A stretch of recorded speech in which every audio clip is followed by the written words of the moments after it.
নিদ্রাকে বলা হয়েছে মৃত্যুর ভাই। এই কারণে জান্নাতে মানুষ যখন যাবে তাদের ঘুম হবে না, মানে জান্নাতে কোনো ঘুম নাই, কারণ ঘুম হচ্ছে মৃত্যুর ভাই।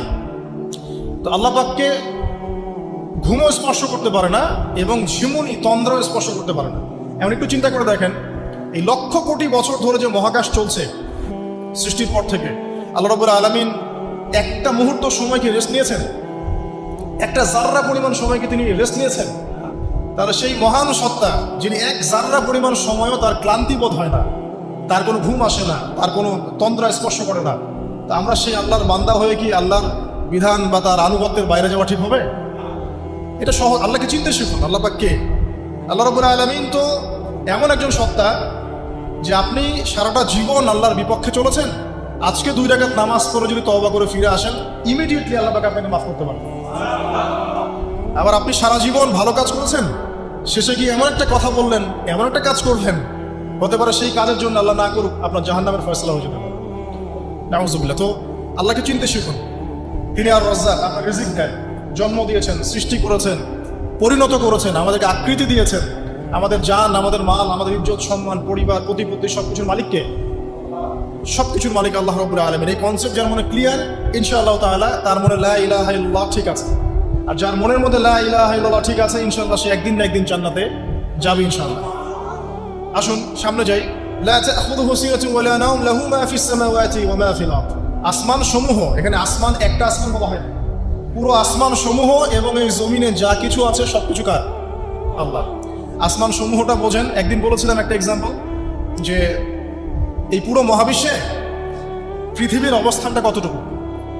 একটা সমুদ্রের কিনারায় যখন আপনি হাঁটবেন, বা আপনাদের যে এখানে কি নদী আছে, বালাসী, আচ্ছা, ওই চরের মধ্যেই মনে করেন আপনি হাঁটছেন, ওই চরের মধ্যে একটা বালুর কণার কি পরিমাণ দাম আছে বা কি পরিমাণ অবস্থান আছে? খুব বড় অবস্থান না, অবস্থানই নাই। এই পুরো মহাবিশ্বে পৃথিবীর অবস্থান তার চাইতেও কম। এই যে সৌরজগৎ দেখছেন, এই সৌরজগতের মধ্যে হাজারটা সৌরজগৎ মিলে একটা গ্যালাক্সি হয়, আর এই হাজার হাজার গ্যালাক্সি মিলে একটা আসমান হয়। এরকম করে 7 আসমান, তার উপরে কুরসি, তার উপরে মহাসাগর, তার উপরে আরশ, তার উপরে আল্লাহ রাব্বুল আলামিন। তাহলে চিন্তা করেন যে পৃথিবীতে আমরা কতটুকু অবস্থান নিয়ে আছি। এই সমস্ত কিছু কার সৃষ্টি? আল্লাহ রাব্বুল আলামিনের। এখন সামনে আসেন, লাহু মা ফিস সামাওয়াতি ওয়া মা ফিল আরদ, মান যাল্লাযী ইয়াশফাউ ইনদাহু ইল্লা বিইذনিহি। যার এত ক্ষমতা, যে আল্লাহ পাকের এত ক্ষমতা, আল্লাহ পাক বলছেন কে আছে যে তার অনুমতি ছাড়া আল্লাহর সামনে সুপারিশ করতে পারে? এখান থেকে আমাদের আকীদার পরিষ্কার হওয়া দরকার আছে না? আমরা তো অনেক সময় মনে করি যে পীর সাহেব ধরেছি বাস জান্নাতে চলে যাবো, নাকি? আমল করার দরকার নাই। বায়াত হয়েছি বাস জান্নাতে চলে যাব, আমার আমলের দরকার নাই। এত সহজ না। আল্লাহ পাক বলছেন কে আছে যে আমার কাছে সুপারিশ করবে আমার অনুমতি ছাড়া? না, আল্লাহ পাকের অনুমতি না পেয়ে কেউ এই কাজ করতে পারবে? পারবে না। আমরা জানি না রাসূল সাল্লাল্লাহু আলাইহি ওয়াসাল্লাম উম্মতের জন্য সুপারিশ করবে। হ্যাঁ, শহীদগণ সুপারিশ করবে, এই যে হাফেজে কোরআন, আলেম, অনেক মানুষ, অনেক শ্রেণীর মানুষকে আল্লাহ পাক সুপারিশ করার ইখতিয়ার দিবেন। কেন দিবেন? বিকজ আল্লাহ পাক তাদের আমলে সন্তুষ্ট এবং আল্লাহ পাক তাদেরকে সম্মানিত করবেন সবার উপরে। মনে করেন এখানে অনেক মানুষ আছে, এর মধ্যে একজনকে আপনি সবচেয়ে বেশি পছন্দ করেন, সে আপনাকে সন্তুষ্ট করেছে, তাকে সম্মানিত করতে চাচ্ছেন আপনি। এখন তাকে ডেকে নিয়ে আসলেন সবার সামনে, এনে আপনি যে ফুলের তোড়া উপহার দিলেন, মানে আপনি তাকে ভালোবাসেন, তাকে সম্মান করেন। এখন সে আপনাকে যদি কিছু বলে যে আমার অমুক ভাই আছে, সেও মাশাআল্লাহ পথে চেষ্টা করছে, আপনি তাকে একটু সুযোগ দেন, তখন আপনি কিন্তু ওকে সুযোগ দিবেন। এইটা সুপারিশ। মানে বিষয়টা হচ্ছে যে যখন আল্লাহ রাব্বুল আলামিন কিছু মানুষের উপর সন্তুষ্ট হবেন, তখন গিয়ে আল্লাহ রাব্বুল আলামিন তাদেরকে সুপারিশ করার ইখতিয়ার দিবেন। কিন্তু আল্লাহ পাকের অনুমতি ব্যতীত এই কাজটা কেউ করতে পারবে না। এটা আমাদের কনসেপ্ট ক্লিয়ার থাকা উচিত। মান যাল্লাযী ইয়াশফাউ ইনদাহু ইল্লা বিইذনিহি ইয়ালামু মা বাইনা আইদিহিম ওয়া মা খালফাহুম। আল্লাহ পাক সেই সত্তা, আপনার রব সেই সত্তা যিনি সামনের এবং পিছনের খবর জানেন, মানে অতীত, বর্তমান, ভবিষ্যৎ সব জানেন।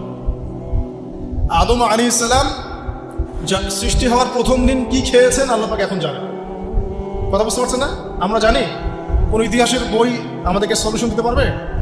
জান্নাত জাহান্নামের ফয়সালা হয়ে যাওয়ার পরে, এটা বোঝেন, জান্নাত জাহান্নামের ফয়সালা হয়ে যাওয়ার পর জান্নাতীরা 100 কোটি বছর পরে কি খাবে, কি করবে, কি পড়বে, আল্লাহ পাক এই মুহূর্তে সেটা জানেন। ঠিক একইভাবে জাহান্নামীরা জাহান্নামে যাওয়ার 100 কোটি বছর পর তাদের কি আযাব হবে, কি পানিশমেন্ট দেওয়া হবে, ওদের অবস্থা কি হবে, আল্লাহ পাক এখনই সেটা দেখতে পারেন।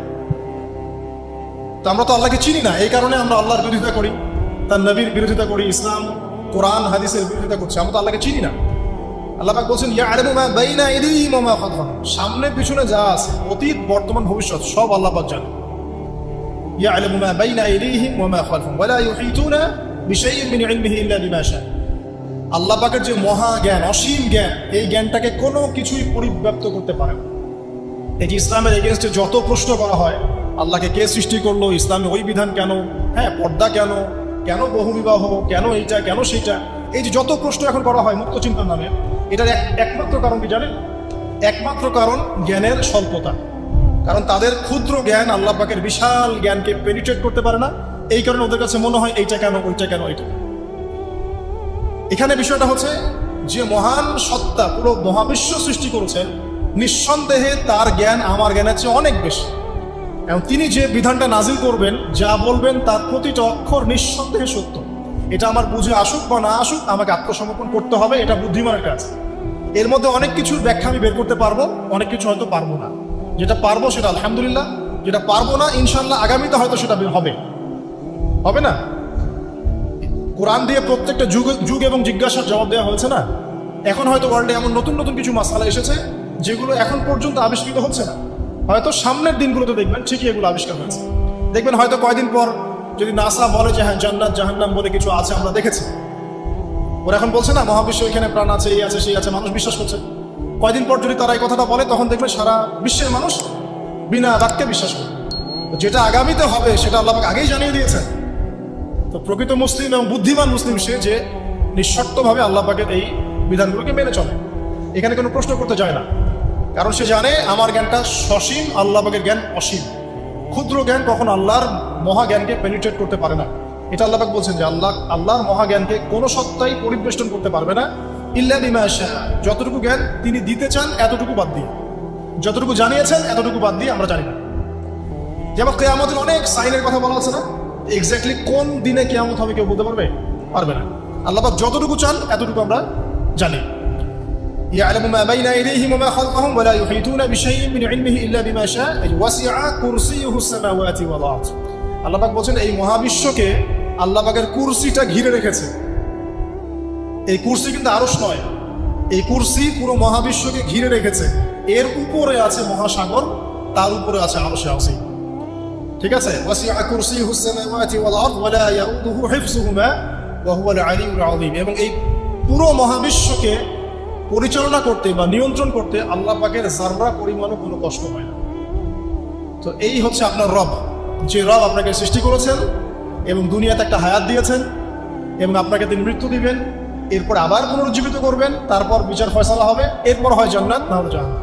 না, আপনি আপনার রবকে চিনতে শিখুন, তাহলে ইনশাআল্লাহ তাআলা এটা আপনার জন্য সহজ হবে আল্লাহর আনুগত্য করা, তার দাসত্ব করা। এরপর কি আল্লাহ পাক কি করলেন? আল্লাহ রাব্বুল আলামিন রবকে চিনতে শেখানোর পরে আমাদেরকে পৃথিবীতে পাঠিয়েছেন। পৃথিবীতে পাঠিয়েই কি আল্লাহ পাক আমাদেরকে ছেড়ে দিয়েছেন? না, আল্লাহ রাব্বুল আলামিন ঐশী গ্রন্থ নাজিল করেছেন, এবং এই ঐশী গ্রন্থটাই হচ্ছে সত্য মিথ্যার চূড়ান্ত মানদণ্ড। এখন রবকে চেনার পরে আপনাকে চিনতে হবে সত্য কোনটা, মিথ্যা কোনটা। কারণ আপনাকে জীবনে এখন চলার পথে অনেক কিছু ফেস করতে হবে। ফেস করতে গিয়ে হয় সত্যের পথে যাবেন, না হলে মিথ্যার পথে যাবেন। তাহলে আপনার আগে চেনার দরকার আছে কোনটা সত্য কোনটা মিথ্যা। এটার অ্যান্সারও কে দিবে? কোরআন দিবে। কোরআন বলছে সূরা কাহফের 29 নম্বর আয়াতে যে ওয়াকুলিল হাক্কু মির রাব্বিকুম। হে নবী মুহাম্মদ সাল্লাল্লাহু আলাইহি ওয়াসাল্লাম, আপনি বলে দিন সত্য সেটাই, হক সেটাই যা আপনার রবের পক্ষ থেকে নাজিল হয়েছে। তার মানে যখন তাওরাত নাজিল হয়েছিল সেটাই হক ছিল, যখন জাবুর নাজিল হয়েছে ওটাই কিন্তু হক ছিল, ইনজিল নাজিলের সময় ইনজিল হক ছিল। এখন কোরআন নাজিল হয়েছে, কিয়ামত পর্যন্ত কোনো নবীও আসবেন না, আর কোনো কিতাবও আসবে না। তাহলে কোরআন এবং এর ব্যাখ্যা সুন্নাহই হচ্ছে সত্য মিথ্যার চূড়ান্ত মানদণ্ড। এখন দুনিয়াতে চলার পথে আপনি এখন একটা গাইডেন্স পেলেন। আমি যে এখন রবকে চিনেছি, রবকে পেতে হবে, রবের কাছে ফিরতে হবে, জান্নাতে যেতে হবে, আমার গাইডেন্স লাগবে। গাইডেন্স কি পেলেন? কোরআন এবং হাদিস। এটাই হচ্ছে সত্যের চূড়ান্ত মানদণ্ড। আল্লাহ পাক অন্য আয়াতে বলেছেন ওয়াকুলিল হাক্কু মির রাব্বিকুম ফালা তাকুনান্না মিনাল মুমতারিন। জেনে রাখো যে সত্য আল্লাহর পক্ষ থেকে আসে এবং তোমরা সন্দেহবাদীদের অন্তর্ভুক্ত হয়েও না।